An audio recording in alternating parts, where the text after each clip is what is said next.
अनेक साथियों के प्रश्न आते हैं कि जो ब्लूटूथ स्पीकर्स और एफएम रेडियो आते हैं इनमें एएम बैंड क्यों नहीं होते, यानी मीडियम और शॉर्ट वेव बैंड्स क्यों नहीं होते। तो आज के वीडियो में चलिए साथियों देखते हैं इस बात को।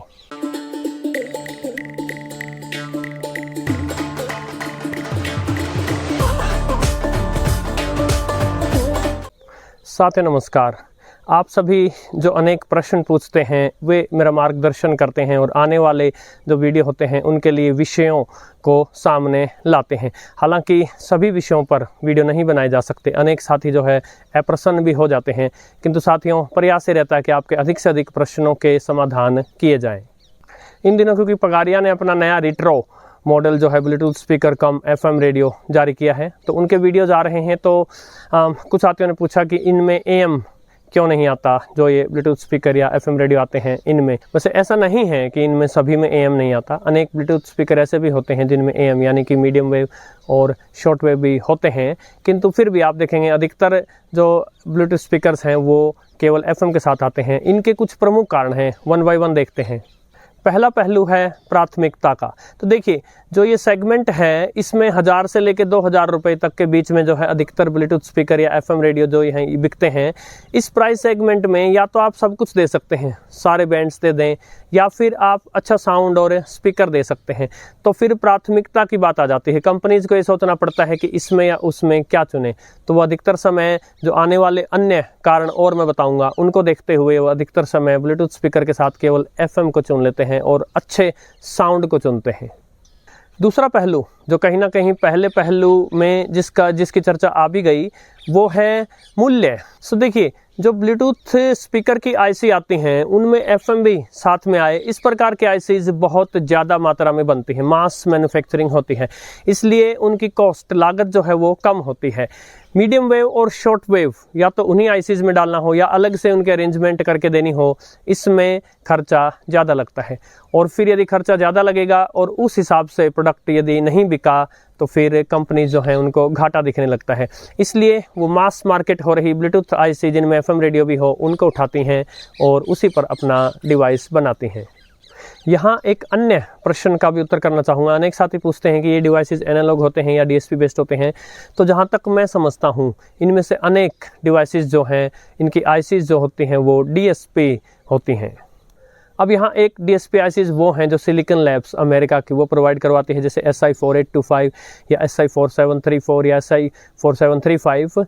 ये अलग डीएसपी आईसीज हैं। ये जो है अपने आप में एसओसी हैं, सिस्टम ऑन चिप। इनमें बहुत कुछ जो है वो उसी चिप में होता है, किंतु जो ब्लूटूथ स्पीकर या एफएम जो आते हैं इनमें साउंड की एनहेंसमेंट और इम्प्रूवमेंट के लिए भी डीएसपी छोटे छोटे चिप्स आईसीज लगी होती हैं।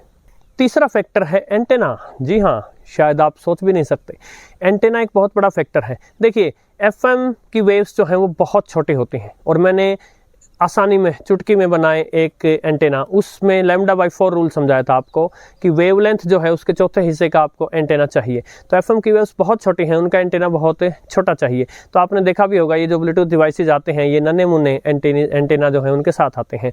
अब यदि आप शॉर्ट वेव दे रहे हैं तो शॉर्ट वेव्स छोटी अवश्य हैं, लेकिन वो छोटी हैं मीडियम और लॉन्ग वेव के अपेक्षा। एफएम के मुकाबले शॉर्ट वेव्स बड़ी हैं, तो उसका एंटेना बड़ा चाहिए आपको, 32-32 इंच इस प्रकार के आपको एंटेना या उससे भी लंबे एंटेना चाहिए आपको, जो कि इन डिवाइसेस के साथ देना संभव नहीं है, क्योंकि ये डिवाइसेस अवश्य आपने अनेक बार देखा होगा कॉम्पैक्ट होते हैं, छोटे होते हैं, इतने बड़े एंटेना को सपोर्ट नहीं कर पाएंगे। रही बात मीडियम वेव की, तो उसके लिए शॉर्ट वेव से भी बड़ा एंटेना चाहिए। इनफैक्ट उसके लिए यदि आप विप यूज़ करेंगे तो वो बहुत लंबा हो जाएगा, इसलिए उसके लिए फेराइट रॉड यूज़ की जाती है और उस पर एक तार का लपेटा मारा जाता है। यदि उस तार को खोल दिया जाए तो वो फिर से λ/4 लेंथ की बन जाएगी।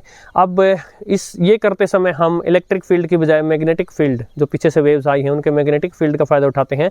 विप एंटेना पीछे से आई वेव्स के इलेक्ट्रिक फील्ड का फ़ायदा उठाता है। तो आपको ये फेराइट रॉड भी डालनी होगी यदि आपको मीडियम वेव साथ में देना है। यदि आप फेराइट रॉड डालेंगे तो आपका सर्किट भी बड़ा हो जाएगा, रेडियो का साइज भी बड़ा हो जाएगा और आपको ऑप्टिमम जगह चाहिएगी इसको रखने के लिए। तो इस प्रकार डिवाइस का साइज बढ़ जाएगा और साथ ही खर्चा भी बढ़ जाएगा। चौथा कारण है आकार, साइज़। जी हाँ, आज के समय सब कुछ छोटा चल रहा है। कॉम्पैक्ट फ़ोन चाहिए, अभी अभी जो लेटेस्ट आईफोन आया है उसमें आईफोन एयर आया है, पतले से पतला फ़ोन चाहिए। तो वो समय गया जब भारी भारी बूम बॉक्स लिए लोग फिरते थे, टेबल टॉप रेडियो होते थे, और भारी और बड़ा रेडियो जो है उसे एक शान की बात माना जाता था। आज की पीढ़ी को चाहिए छोटे छोटे कॉम्पैक्ट डिवाइसेस, और इन डिवाइसेस में जैसा कि मैंने पिछले कई दूसरे जो अभी पॉइंट उठाए उनमें बताया, इन छोटे छोटे डिवाइसेस में जो है आप मीडियम वेव, शॉर्ट वेव का सर्किट नहीं रख पाएंगे और साथ में एंटेना उतने साइज़ का नहीं दे पाएंगे। यहाँ ये भी जानना आवश्यक है कि देखिए एफएम में फ्रीक्वेंसी मॉड्यूलेशन यूज हुई है, किंतु मीडियम और शॉर्ट वेव में जो है एम्पलीट्यूड मॉड्यूलेशन चेंज हुई है। तो इसलिए मॉड्यूलेशन ही अलग होने के कारण आपको डेफिनेटली सर्किट तो अलग चाहिए ही।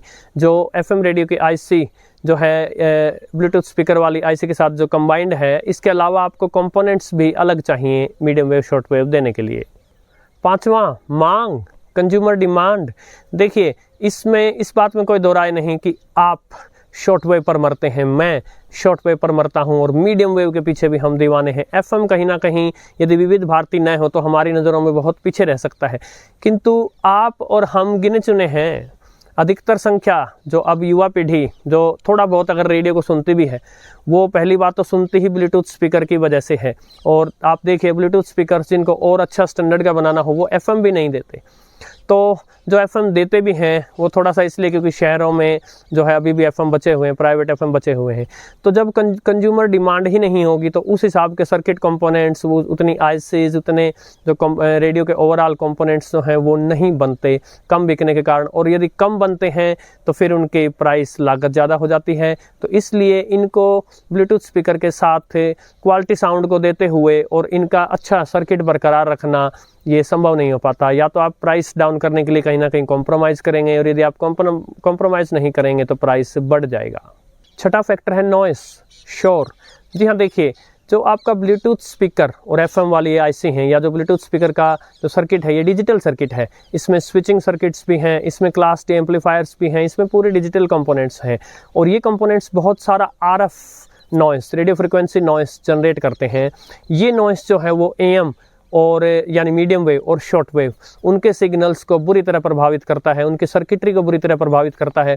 तो ऐसे में यदि आप ब्लूटूथ स्पीकर और एफएम डिवाइस बनाते हैं और उसमें साथ में मीडियम और शॉर्ट वेव देना चाहते हैं, तो आपको एक खर्चा और लगेगा।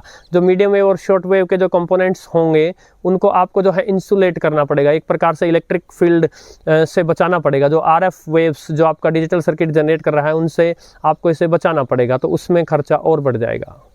वैसे तो अन्य कई और कारण हो सकते हैं, लेकिन सातवां और अंतिम कारण जो मैं बता रहा हूँ वो है रेगुलेशंस। जी हाँ, जो नियामक कार्यवाही होती हैं सरकारों की। अब देखिए, क्योंकि ब्लूटूथ डिवाइस और एफएम जो ये आईसी हैं ये मास प्रोडक्शन और ये डिवाइसेस मास उसमें बन रहे हैं, तो इनके जो रेगुलेशंस हैं बहुत ही इजी हैं, कम हैं। लेकिन जब जब मीडियम वेव और शॉर्ट वेव के सर्किट ऐड हो जाते हैं तब जो है अनेक दूसरी रेगुलेशंस सीन में आ जाती हैं। तो इन सभी कारणों को मिलाकर और कंपनीज अपनी भलाई इसी में समझती हैं कि ब्लूटूथ डिवाइसेस बना दिए जाएं और साथ में एफएम दे दिया जाए। किंतु अभी भी ऐसे डिवाइसेस आते हैं जिनमें medium wave, short wave bands भी होते हैं, ब्लूटूथ भी होता है। यदि हाई एंड के डिवाइसेस हैं तो सिलिकॉन लैब्स की कोई बहुत अच्छी चिप्स यूज़ करते हैं, और यदि लो एंड डिवाइसेस हैं तो जैसे तैसे अपना काम चलाते हैं, किंतु फिर कॉम्प्रोमाइज़ करना पड़ता है, कहीं ना कहीं साउंड में या बिल्ड क्वालिटी में कॉम्प्रोमाइज़ करना पड़ता है। अनेक बार आप देखेंगे कि एक केवल प्योर ब्लूटूथ स्पीकर हो, उसके साउंड का मुकाबला एफएम के साथ वाला ब्लूटूथ स्पीकर नहीं कर पाएगा, और जो एफएम के साथ वाला ब्लूटूथ स्पीकर है इसके साउंड का मुकाबला मीडियम वेव और शॉर्ट वेव और एफएम तीनों के साथ दिया गया ब्लूटूथ स्पीकर का साउंड नहीं कर पाएगा, यदि एक ही प्राइस रेंज के कंपैरिजन किए जाएं तो। आशा साथियों आपको आज के वीडियो पसंद आया होगा। आप लाइक, शेयर, सब्सक्राइब कर दीजिएगा। नमस्कार।